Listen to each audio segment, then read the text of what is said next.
Български народ. Днес, 6 септември,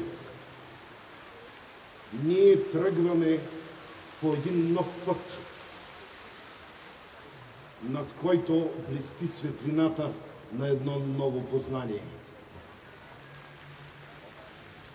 Посланието е просвещение, единение, съзидание.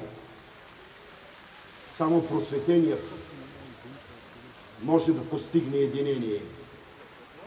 Само единението отваря великата врата на историята, за да бъде съзидание на горда и свободна България.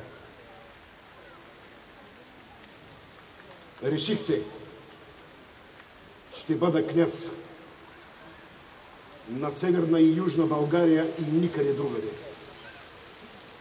Ние, българите, нямаме изгубена битка.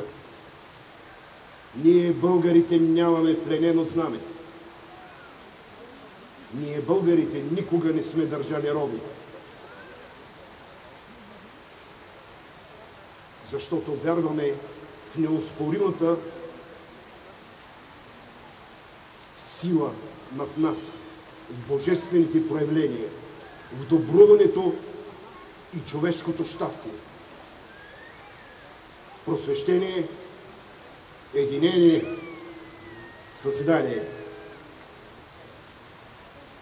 Да живее Варна, да живее България!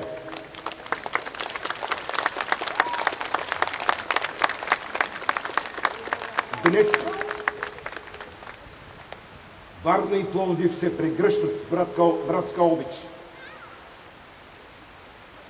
Предстои ни да вървим по бляскавия път към един нов свят, в който господари са единствено истината и свободата. Съединението прави силата.